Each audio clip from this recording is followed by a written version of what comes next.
तारीख पर तारीख, तारीख पर तारीख, तारीख पर तारीख मिलती रही है, लेकिन इंसाफ नहीं मिला। कैसे हैं आप लोग? उम्मीद करता ठीक होंगे और अभी तक आपने हमारे चैनल को सब्सक्राइब नहीं किया तो सब्सक्राइब कर सकते हैं। आप देख रहे हैं जिला न्यूज़। हम पढ़ रहे हैं जियोग्राफी और ये है भारत की मिट्टियों के बारे में हम पढ़ने जा रहे हैं। तो चलिए हम शुरू करते हैं भारत की मिट्टियों के बारे में। कहाँ कौन सी मिट्टी भारत में पाई जाती है और ये पेपर में हर बार पूछा जाता है। किसी भी पेपर हो ये एकदम टॉपिक जरूरी है। जैसे भारतीय कृषि अनुसंधान परिषद के अनुसार भारत में कितने प्रकार की मिट्टियाँ पाई जाती हैं? तो यहाँ पे 8 प्रकार की मिट्टियाँ पाई जाती हैं। क्षेत्रीय विस्तार में कृषि के महत्व की दृष्टि से भारतीय मिट्टियों के कितने वर्ग में विभाजित किया गया है? तो 4 वर्ग में विभाजित किया गया है। भारत की सर्वाधिक महत्वपूर्ण मिट्टी कौन सी है? तो जलोढ़ मिट्टी है। ये एकदम इंपॉर्टेंट क्वेश्चन है, स्टार बना लीजिए। ठीक है, भारतीय अनुसंधान के साथ भारत की कितने प्रकार की मिट्टी? 8 प्रकार की और क्षेत्रीय विस्तार से 4 और सबसे सर्वाधिक मिट्टी कौन है? जलोढ़ मिट्टी है। अब देखते हैं अगला क्वेश्चन। 3 क्वेश्चन एकदम इंपॉर्टेंट, धुआंधार। उसके बाद भारत की सर्वाधिक क्षेत्र पर किस प्रकार की मिट्टी का विस्तार है? तो जलोढ़ मिट्टी का है। क्षेत्र के आधार पर भारत की मिट्टियों का सही अवरोही क्रम क्या है? सबसे पहले जलोढ़ है, फिर लाल है, फिर काली है, फिर लेटराइट है। तो यहाँ पे ध्यान दीजिए, मिट्टी के आधार पर अवरोही, इसका मतलब क्या है? घटते हुए क्रम में। पहले जलोढ़ है, फिर लाल है, फिर काले, फिर लेटराइट है। ठीक है, अवरोही रोही क्रम में बढ़ते क्रम में, अवरोही माने घटते क्रम में। ठीक है, उसके बाद भारत के विभिन्न क्षेत्रों के विभिन्न प्रकार की मिट्टी पाई जाती है। इसका प्रमुख कारण क्या है? जलवायु संरचना और उच्चवता के विद्युतीकरण। जलवायु परिवर्तन संरचना भी होती है, ऐसे पठार तो पठारी, खाल है तो बलुई मिट्टी, और उच्चावच की विधियाँ, और उसमें क्या होते हैं?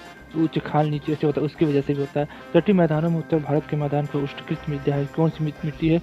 जलोढ़ मिट्टी है। उसके बाद नवीन जलोढ़ मिट्टी को अन्य किस नाम से जानते हैं? तो खादर नाम से भी जानते हैं। जो नदियाँ अपने साथ लेकर आती हैं बहुत ही खाद होती हैं। उसके बाद पुरानी जलोढ़ मिट्टी को अन्य किस नाम से जानते हैं? तो बांगर मिट्टी से। भारत के उच्च मैदान में मृदा समानता कैसी है? तो तलुचन है, तलुचन प्रकार की मृदा है। ठीक है, उत्तरी मैदान। गंगा की जलोढ़ मिट्टी का भूमि सतह के नीचे लगभग 600 मीटर है। ठीक है, उसके बाद मिट्टी है। गंगा के मैदान की पुरानी कछारी मिट्टी कहलाती है तो बांगर मिट्टी। जहाँ बालू, गंगा के मैदान की पुरानी कछारी मिट्टी क्या कहलाती है? तो बांगर मिट्टी कहलाती है। किस प्रकार की मिट्टी के लिए न्यूनतम उर्वरक की आवश्यकता होती है? तो जलोढ़ मिट्टी के लिए। यहाँ पे बहुत ही उर्वरक पहले से होती है तो इसलिए जलोढ़ मिट्टी है। गंगा के मैदान की पुरानी कछारी मिट्टी क्या? ये तो अभी क्वेश्चन ये है, तो बांगर मिट्टी है। ठीक है, उसके बाद भारत में समस्त स्थल पर भारत भाग का कितना % जलोढ़ मिट्टी है? तो 24% भाग पे जलोढ़ मिट्टी है। जलोढ़ मिट्टी को जब बालू के करों और चीका की मात्रा लगभग बराबर होती है उसे क्या नाम दिया जाता है? दोमट मिट्टी। जलोढ़ मिट्टी में जब बालू के करों और चीका की मात्रा लगभग बराबर होती है तो उसे दोमट मिट्टी कहते हैं, याद रखिएगा। उसके बाद भारत में पाई जाने वाली कौन सी मिट्टी क्रेस्टोसियम युग के दरारी दोदन से निक्षेपित पदार्थों से बनती है? तो इसका सही उत्तर क्या होगा? हमारा काली मिट्टी। ठीक है, और उसके बाद जब काली मिट्टी अधिकतर लावा से निकलती है। उसके बाद कौन सी मिट्टी प्रायद्वीपीय भारत में अधिकतम क्षेत्र पर विस्तार है? तो काली मिट्टी। ठीक है, प्रायद्वीपीय अधिकतम। कपास की खेती के लिए सर्वोच्च मिट्टी कौन सी है? तो काली मिट्टी। लावा के प्रवाह किस प्रकार की मिट्टी का निर्माण होता है? तो हमने जहाँ पे ज्वालामुखी जो होती है, वहाँ पे जो ज्वालामुखी होती है यहाँ पे, ठीक है, वहाँ पे सबसे अधिक पाई जाती है। ठीक है, जैसे यहाँ ज्वालामुखी है, यहाँ से जब निकलती राख होता है ये प्रकार से। ठीक है, राख, और ये राखी क्या होती है? काली मिट्टी बन जाती है।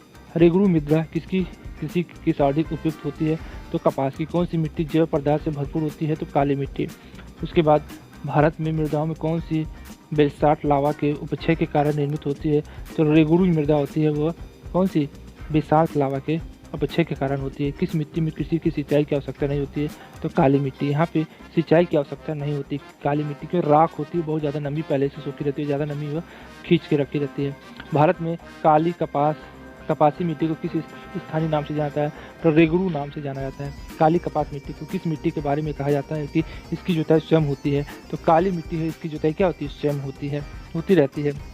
भारत में लाल मिट्टी की सर्वाधिक विस्तार कहाँ है? तो आंध्र प्रदेश और तमिलनाडु में क्या है? इसका विस्तार लाल मिट्टी पाई जाती है। लाल मिट्टी अधिकतर पठार होते हैं, जो वही होते हैं। तमिलनाडु के 2/3 क्षेत्र पर किस मिट्टी का विस्तार पाया जाता है? तो तमिलनाडु और आंध्र प्रदेश में क्या है? 2/3 क्षेत्र पर किसका? लाल मिट्टी पाई जाती है। उसके बाद लेटराइट मिट्टी। ठीक है, लेटराइट मिट्टी मुख्य रूप में पाई जाती है। कहाँ पाई जाती है लेटराइट मिट्टी? बाद हमारा है कि किस मिट्टी में लोहे, लेटराइट मिट्टी हमारा मालाबार तटीय क्षेत्र में पाई जाती है। किस मिट्टी में लोहे एल्युमिनियम की ग्रंथियाँ पाई जाती हैं? तो लेटराइट मिट्टी में ही एल्युमिनियम की ग्रंथियाँ पाई जाती हैं। लेटराइट मिट्टी का प्रधान क्या होता है? मालाबार तटीय क्षेत्र। मालाबार तटीय क्षेत्र होता है। भारत में कौन सी मृदा समूह लोहे का अतिरिक्त होने के कारण अनवर होता जा रहा है? तो लेटराइट मिट्टी उसी का अनवर होता जा रहा है। उसके बाद हमारा है कि कौन सी मिट्टी कौन सी मिट्टी सूख जाने पर ईंट की तरह कठोर, गीली होने पर दही की तरह लिपलिपी होती है? तो लेटराइट मिट्टी है, वो सूख जाने पर कठोर हो जाती है, ईंटें की तरह कठोर और गीली होने पर लिपलिपी हो जाती है। भारतीय कृषि के अनुसंधान परिषद के अनुसार भारत के लगभग कितने % भूमि मृदा अपरदन की समस्या से प्रभावित है? तो 60% क्या है मृदा अपरदन। मृदा अपरदन क्या होता है कि मान लीजिए परत है और यहाँ पे जब पानी या धूल, किसी मान लीजिए एक मिट्टी की परत है, यहाँ पे देखिए एक मिट्टी की परत है, ठीक है, कई लेयर है। तो यहाँ होता है जो ऊपरी लेयर होता है वो मान लो उपजाऊ होता है। यहाँ पे क्या होता है कि बारिश हुआ तब इसको लेके बह गया, हवा आया तब इसको लेके बह गया। तो इस तरह क्या होता है, यहाँ खुदाई उदाई हो गया तब यहाँ की मिट्टी बह गई। तो इस तरह क्या होता है कि सबसे अधिक अपरदन हो जाता है। जो उर्वरक मिट्टी होती है वो कहीं खाई हुई नदी में बह जाती है, इसीलिए क्या होता है या तो इसको अपरदन हो जाता है। तो ये क्या होता है, इसी को अपरदन कहते हैं। भारत में कृषि अनुसंधान परिषद के अनुसार भारत में कितने % भूमि अपरदन की समस्या है? तो 60% भूमि क्या अपरदन है, उसकी जो उर्वरक शक्ति बह गई है। धान की खेती के लिए सर्वाधिक मृदा आदर्श मृदा कौन सी? जलोढ़ मिट्टी है। देखिए किस राज्य में लेटराइट मिट्टी पाई जाती है? तो केरल में लेटराइट मिट्टी पाई जाती है। मृदा अपरदन रोका जा सकता है वनों द्वारा, ठीक है, वनों को ज़्यादा ना काटे तो मृदा अपरदन को रोका जा सकता है।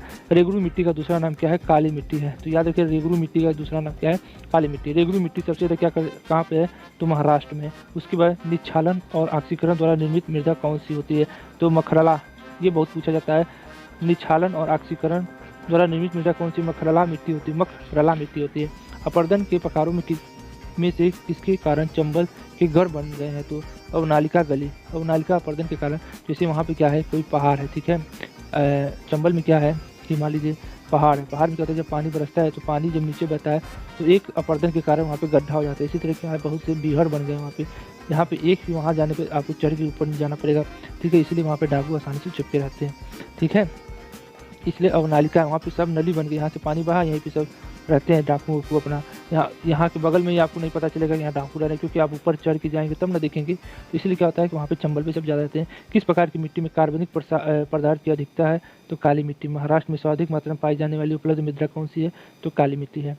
उसके बाद किसका संबंध सफ़ेद नमक से, जो शुष्क मौसम के दौरान कुछ क्षेत्रों की भूमि को आच्छादित कर लेता है? तो असर है, ऊसर, ठीक है। ये सफ़ेद नमक जैसे बालू होता है ना, तो कहते हैं मिट्टी ऊसर हो गई, किसी काम की नहीं है, जुताई करो, खाद डालो, बीज, तब जाकर उसमें घास जमता है।